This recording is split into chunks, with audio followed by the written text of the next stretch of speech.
الحمد لله رب العالمين والصلاة والسلام على سيد الأنبياء والمرسلين وعلى آله وأصحابه أجمعين. أما بعد، فقد قال الله تعالى في القرآن المجيد: فأعوذ بالله من الشيطان الرجيم. بسم الله الرحمن الرحيم. هو الذي بعث في الأميين رسولا منهم يتلو عليهم آياته ويزكيهم ويعلمهم الكتاب والحكمة وإن كانوا من قبل لفي ضلال مبين. صدق الله العظيم. وقال النبي صلى الله عليه وسلم: خيركم من تعلم القرآن وعلمه. وصدق رسوله النبي الكريم. میرے محترم بزرگوں اور دوستوں،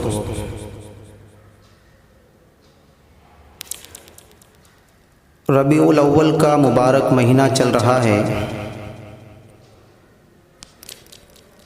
اور اسی ماہ کی مناسبت سے میں نے قرآن کریم کی ایک آیت اور نبی علیہ الصلاۃ والسلام کی ایک حدیث پڑھی ہے، جس میں اللہ تبارک و تعالی نے مقاصد بعثت کا ذکر کیا ہے۔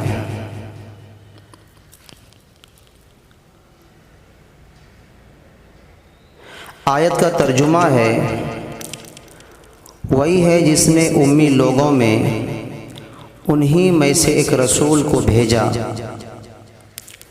جو ان کے سامنے اس کی آیتوں کی تلاوت کرے اور ان کو پاکیزہ بنائے اور انہیں کتاب اور حکمت کی تعلیم دے، جبکہ وہ اس سے پہلے کھلی گمراہی میں تھے۔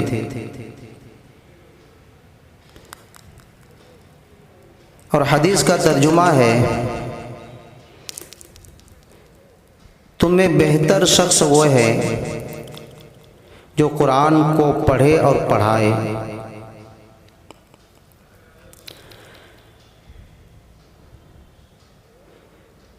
پیارے بھائیوں، اس ماہ مبارک میں اللہ تبارک و تعالی نے جناب رسول اللہ صلی اللہ علیہ وسلم کو پیدا فرمایا، نبی کی ولادت ہوئی، لیکن نبی کی ولادت کو ہم اس وقت تک نہیں سمجھ سکتے ہیں جب تک کہ نبی کو بھیجنے کا مقصد کو نہیں سمجھیں گے۔ دنیا میں ہر کام اگر ہم کرتے ہیں، کوئی بھی کام کرتے ہیں، چاہے چھوٹا ہو یا بڑا، اس کام کے پیچھے ایک مقصد چھپا ہوا ہوتا ہے۔ اگر آپ ایک اچھا گھر بنا رہے ہیں تو اس گھر کو بنانے کے پیچھے مقصد یہ ہے کہ اس گھر کو بنا کر آپ سکون اور چین سے اس گھر میں رہیں گے۔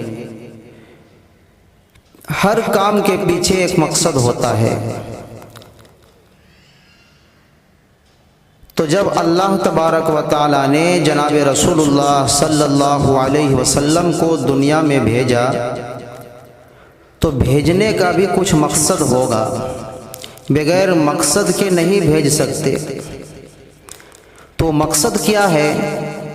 انہی مقاصد کو اس آیت کریمہ کے اندر اللہ تبارک و تعالی نے بیان فرمایا۔ پہلا مقصد فرمایا،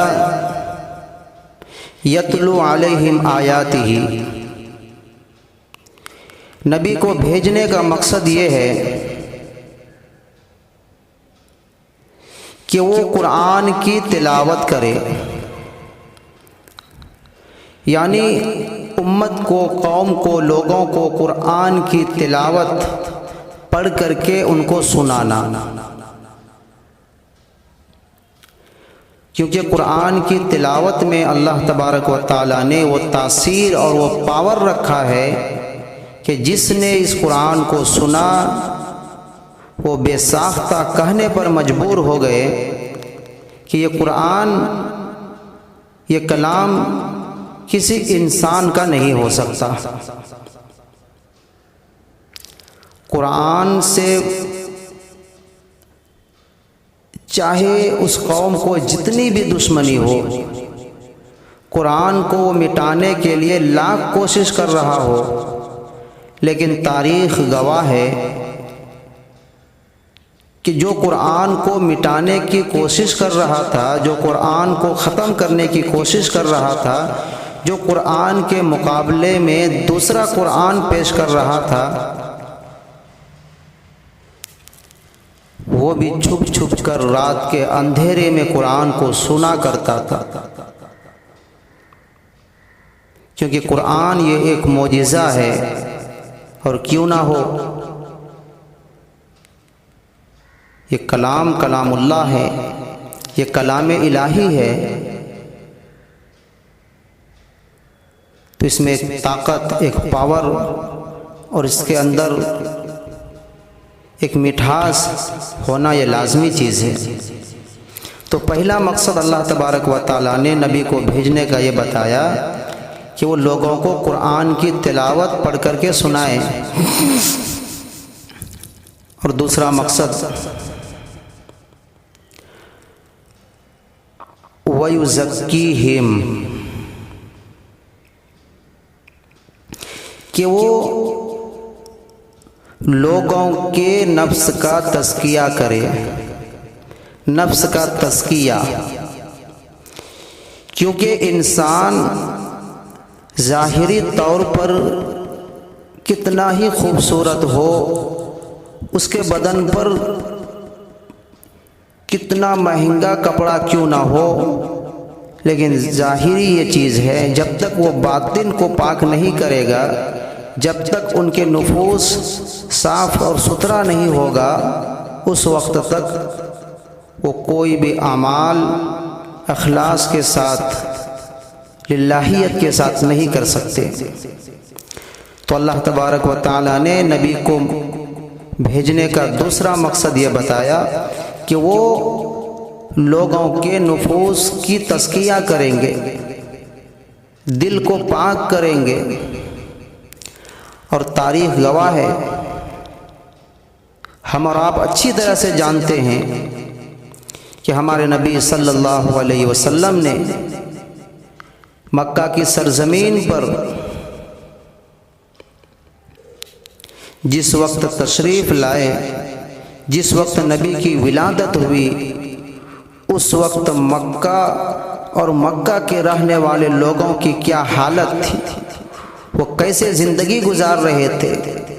بلکہ اگر یہ کہا جائے تو غلط نہیں ہوگا کہ وہ لوگ انسانوں کی شکل میں جانور بن چکے تھے۔ بظاہر تو دیکھنے میں انسان تھا، لیکن ان کا جو اعمال تھا، ان کا جو کردار تھا، ان کا جو اخلاق تھا، وہ جانوروں جیسی صفت ان کے اندر پائی جاتی تھی۔ لڑائی جھگڑا، جوا، زنا، قتل و غارت گری، ہر برائی اس کے اندر پائی جاتی تھی۔ لیکن نبی صلی اللہ علیہ وسلم نے نبوت کے دوسرے مقصد کو اپنا کر اس پر محنتیں کی اور اس کو اپنا پیشہ بنایا، رات اور دن محنت کی۔ ایک دن وہی لوگ ابھر کر سامنے آئے اور پوری دنیا کے لیے، پوری انسانیت کے لیے نمونہ بن کر کھڑے ہو گئے۔ تو یہ اللہ تبارک و تعالیٰ نے نبی کو بھیجنے کا دوسرا مقصد فرمایا۔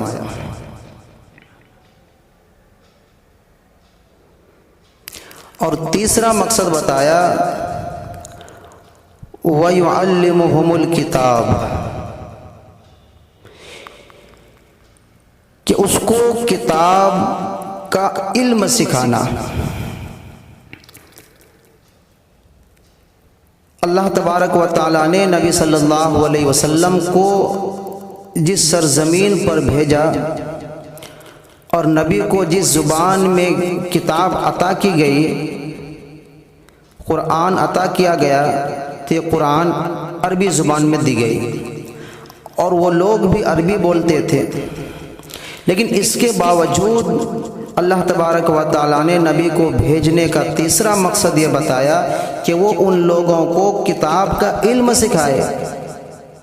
آپ کے ذہن میں ایک سوال آ سکتا ہے کہ یہ نبی تو امی نبی ہے، ہمارے نبی صلی اللہ علیہ وسلم تو پڑھنا لکھنا نہیں جانتے تھے، لیکن پھر بھی یہ دوسروں کو کتاب کا علم کیسے سکھا سکتا ہے؟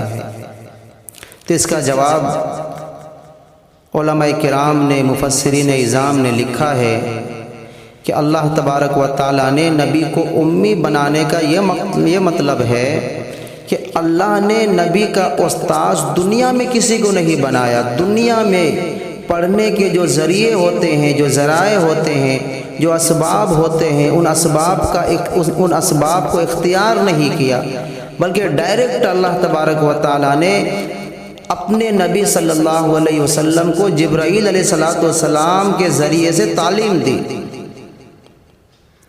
اور اللہ نے نبی کو پڑھایا۔ نبی کے استاد خود اللہ ہے۔ امی ہونے کا مطلب یہ نہیں ہے کہ وہ بالکل نہ پڑھ سکتے ہو نہ لکھ سکتے ہو، یہ تو نبوت سے پہلے کی بات ہے کہ نہ پڑھ سکتے تھے نہ لکھ سکتے تھے، لیکن جب نبوت عطا کی گئی اور اس کے بعد جو اللہ کے رسول اپنی زبان سے الفاظ نکالتے تھے، جو زبان سے بولتے تھے، وہ ایسے الفاظ ہوتے تھے کہ پڑھے لکھے لوگ بھی دنگ رہ جاتے تھے، پڑھے لکھے لوگ بھی سوچنے پر مجبور ہو جاتے تھے، حیران ہو جاتے تھے۔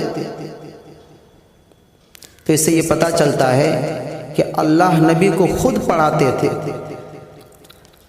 اور جو اللہ نبی کو پڑھاتے تھے وہی تعلیم نبی صلی اللہ علیہ وسلم پھر امت کو سکھاتے تھے، امت کو قرآن کا تعلیم دیتے تھے، دین کا علم سکھاتے تھے۔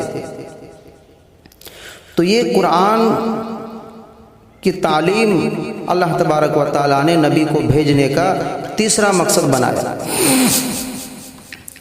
اور اسی طریقے سے چوتھا مقصد نبی کو بھیجنے کا اللہ نے یہ بتایا، والحکمہ، کہ نبی کو دنیا میں بھیجنے کا چوتھا مقصد یہ ہے کہ وہ لوگوں کو حکمت کی بات سکھائے، وہ لوگوں کو ایک ایک چیز کے پیچھے، چاہے وہ اعمال ہو، چاہے وہ معاشرہ ہو، چاہے وہ گھریلو زندگی ہو، ہر ایک چیز کے پیچھے جو حکمت ہے اس حکمت کا تعلیم، حکمت کا علم لوگوں کو سکھائے۔ اور اللہ تبارک و تعالیٰ نے نبی علیہ السلام کے اندر حکمت بچپن ہی سے رکھی تھی۔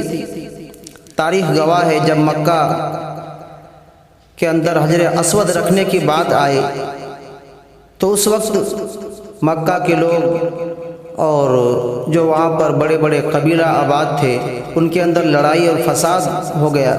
سب چاہ رہے تھے کہ خانہ کعبہ کے اوپر حجر اسود کو میں رکھوں، لیکن اللہ کے رسول نے اس مسئلے کو، اتنے بڑے معاملے کو منٹوں میں سلجھا دیا۔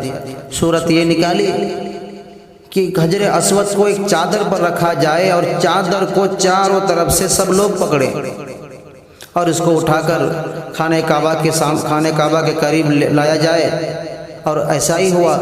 حجر اسود کو ایک کپڑے کے اوپر، ایک چادر کے اوپر رکھا گیا، اور اس چادر کو سارے قبیلے کے لوگوں نے پکڑا اور اس کو اٹھا کر خانہ کعبہ کے قریب لایا گیا، اور پھر اس کے بعد ہمارے نبی صلی اللہ علیہ وسلم نے حجر اسود کو اٹھا کر کعبۃ اللہ کے اوپر لگایا۔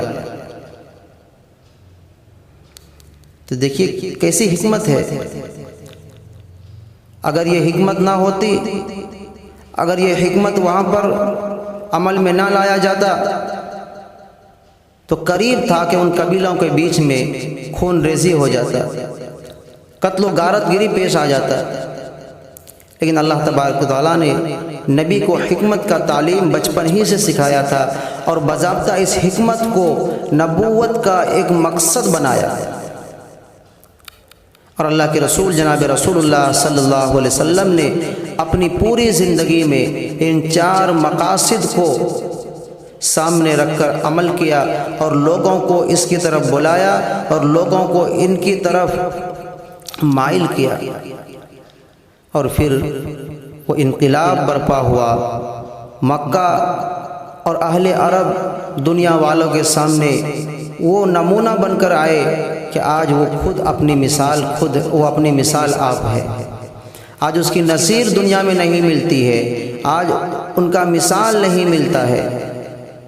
اس لیے یہ مقصد جو اللہ تبارک و تعالیٰ نے نبوت اور بعثت کا بتایا، ہمیں چاہیے ان مقاصد کو اپنا کر اپنی زندگی کو آگے بڑھائے۔ اگر ہم چاہتے ہیں کہ دنیا میں ترقی حاصل کرے، دنیا میں ہم بڑے بنے اور دنیا میں ہمیں شہرت ملے، تو ہمیں ان مقصد کو اپنانا ہوگا اور ان مقصد کو اپنا کر زندگی گزارنا پڑے گا۔ اللہ تبارک و تعالیٰ سے دعا ہے کہ اللہ ہمیں اور آپ کو اور پورے انسانیت کو ان مقصد کو اپنا کر زندگی گزارنے کی توفیق عطا فرمائے۔ وآخر الدعوانا ان الحمد للہ رب العالمین۔